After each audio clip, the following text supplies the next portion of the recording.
구약성경 943면에 있는 잠언 28장 19절부터 28절까지의 말씀을 저와 성도님들이 한 절씩 교도하도록 하겠습니다. 제가 먼저 읽습니다. 자기의 토지를 경작하는 자는 먹을 것이 많으려니와 방탕을 따르는 자는 궁핍함이 많으리라.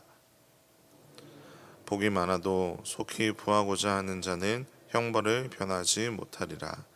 사람의 낯을 보아 주는 것이 좋지 못하고 한 조각 떡으로 말미암아 사람이 범법하는 것도 그러하니라. 악한 눈이 있는 자는 재물을 얻기에만 급하고 빈궁이 자기에게로 임할 줄은 알지 못하느니라. 사람을 경책하는 자는 혀로 아첨하는 자보다 나중에 더욱 사랑을 받느니라. 죄가 아니라 하는 자는 멸망받게 하는 자의 동료니라. 욕심이 많은 자는 다툼을 일으키나 여호와를 의지하는 자는 풍족하게 되느니라. 자기의 마음을 믿는 자는 미련한 자요 지혜롭게 행하는 자는 구원을 얻을 자니라. 가난한 자를 구제하는 자는 궁핍하지 아니하려니와 못본 채 하는 자에게는 저주가 크리라. 악인이 일어나면 사람이 숨고 그가 멸망하면 의인이 많아지느니라. 아멘. 몇 해 전에 한 단체에서 학생들이 대상으로 설문조사를 한 적이 있습니다. 그 설문조사의 핵심 질문은 당신에게 10억 원이 생긴다면 죄를 짓고 1년 정도 감옥에 들어가겠습니까? 라는 질문이었습니다. 이 질문에 10억 정도면 1년 동안 내가 죄를 짓고 감옥에 들어가겠다라고 대답한 사람이 고등학생 같은 경우에는 56%, 중학생은 39%, 초등학생은 17%였습니다. 고등학생 같은 경우는 반이 넘는 것처럼 정말로 많은 이들이 10억 정도면 내가 죄를 짓고 1년에 감옥을 들어가겠다고 답을 했습니다. 나이가 많아질수록 그 수치가 증가한 것을 보아서 만약 어른들에게 그 질문을 했다면 아마 훨씬 더 많은 이들이 감옥에 들어가는 것을 선택했을지도 모릅니다. 바로 돈을 위해서 말입니다. 이것을 보아서 알 수 있듯이 이 사회는 돈을 많이 버는 것에 혈안이 되어 있습니다. 어떻게 하면 돈을 더 많이 벌 수 있을까? 어떻게 하면 돈을 잘 불릴 수 있을까? 사람들이 모이기만 하며 이러한 이야기를 하곤 합니다. 또 각 사람이 가진 재산의 정도를 가지고 사람을 평가하는 모습까지 우리는 쉽게 발견할 수 있습니다. 그러다 보니 어느새 돈을 잘 버는 방법을 아는 것이 지혜라고 이야기하기도 하고 돈을 많이 버는 사람들을 지혜로운 사람이라고 지칭하기도 합니다. 이러한 시대를 살아가는 우리에게 성경은 과연 이 재물에 대해서, 돈에 대해서 뭐라고 이야기를 하고 있을까요? 오늘 우리가 읽은 이 잠언 28장의 후반부 말씀은 계속해서 재물에 대한 이야기를 하고 있습니다. 재물을 쌓는 방법은 어떠해야 하며 재물을 우리가 어떻게 대해야 하는지 우리에게 알려주고 있습니다. 우리가 잘 알고 있듯이 모든 모든 물질이 축복은 아닙니다. 19절에서처럼 성실하게 토지를 경작하며 부를 축적하는 사람들도 있는 반면에 방탕하게 행하며 또 속히 부자가 되려고 그릇된 방법을 사용하는 사람들도 있습니다. 이 돈이 전부라고 생각하고 그것만이 인생의 목표가 되어버린 그들에게 그릇된 방법으로 쌓은 부와 물질들은 결코 그들의 복이 될 수 없습니다.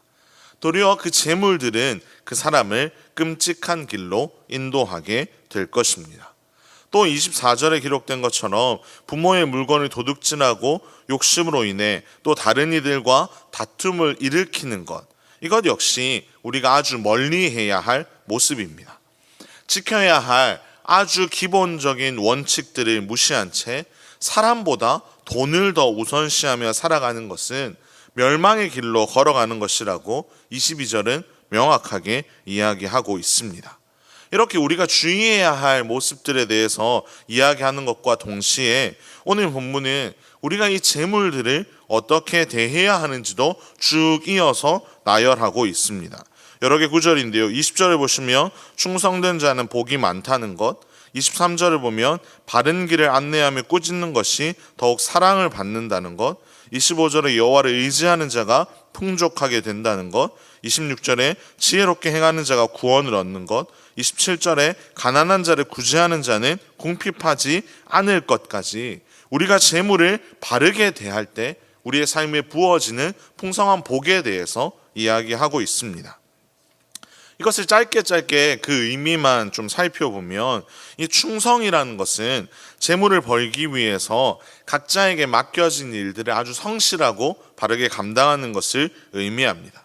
또 사람을 경책하는 것은 재물을 대하는 태도뿐만이 아니라 삶의 모든 부분에서 내가 먼저 바른 삶을 살아가고 또 그러한 바른 삶을 살아가라고 다른 이들을 가르치는 것을 의미합니다. 또 우리의 힘으로는 다 감당할 수 없음을 고백하면서 여호와를 의지하고 여호와께서 주시는 지혜로 살아가라는 것입니다. 마지막으로 하나님이 허락하신 재물들을 나의 만족과 나의 유익만을 위해서 사용하는 것이 아니라 가난한 자를 위해서 베풀고 가난한 자들을 위해 섬기라는 것이 바로 오늘 본문이 우리에게 이야기하는 하나님이 주신 재물을 잘 사용하는 방법들입니다. 오늘 설교 서두에서 제가 한 설문조사의 결과를 말씀드렸습니다. 우리 사회는 이처럼 어느새 돈이면 다다라는 생각을 많은 이들이 가지고 있습니다. 이러한 세상 속에서 우리는 오직 하나님만 의지하며 성실하고 바르게 살아가야 할 줄로 믿습니다. 많은 이들이 그릇된 길로 걸어가고 있는 이때에 우리가 먼저 바른 길이 어떤 것인지를 보여주고 또 바른 길이 어떤 것인지를 알려주며 이 바른 길로 많은 이들을 초대하는 역할로 우리는 이 땅에서 살아가야 할 것입니다.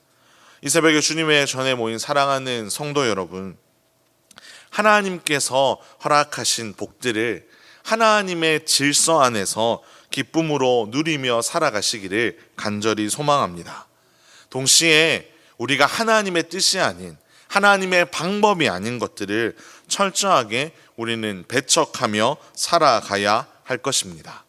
이 새벽에 기도하실 때 하나님, 우리가 하나님만으로 만족하게 해 주십시오.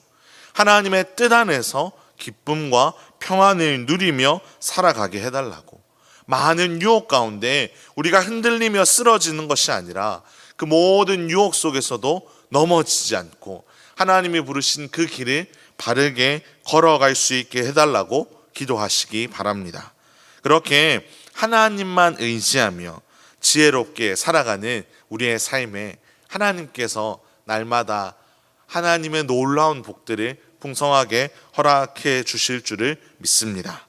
그 기쁨 가운데 그 복을 누리며 살아가는 오늘 우리의 삶이 되기를 주님의 이름으로 축원합니다. 기도하겠습니다. 하나님 아버지 감사합니다. 하나님, 오늘도 이 새벽에 주님 전에 나와 하루를 시작하게 하시니 참으로 감사를 드립니다. 하나님, 우리의 인생이 우리의 것이 아니라 우리의 힘으로 다 할 수 없음을 고백하며 이 새벽에 하나님 앞에 머리를 숙이며 나아왔사오니 하나님, 우리의 삶을 하나님께서 철저하게 인도하여 주시옵소서. 하나님, 물질에 대한 그릇된 생각들이 만연해 있는 이 세대 가운데 하나님, 우리가 물질에 대해 바른 생각을 갖고 살아갈 수 있도록 우리를 인도하여 주시옵소서. 여러 가지 유혹에 흔들리지 않게 하시고 하나님만으로 만족하며 하나님의 법 안에서 허락하시는 많은 복들을 만족하며 누리며 살아가도록 하나님, 우리의 삶을, 우리의 심령을 주님께서 붙들어 주시옵소서. 특별히 하나님, 이 땅의 빛으로 소금으로 우리를 불러주셨사오니 우리가 이 땅 가운데 성실하고 바르게 우리의 불을 하나님께서 허락하시는 대로 쌓아가게 하시고 하나님께서 채워주신 풍성한 복들을 다른 이들을 위해 바르게 사용하는 우리의 삶이 되도록 주님께서 역사하여 주시옵소서. 감사를 드리며 살아계신 예수님의 이름으로 기도합니다. 아멘.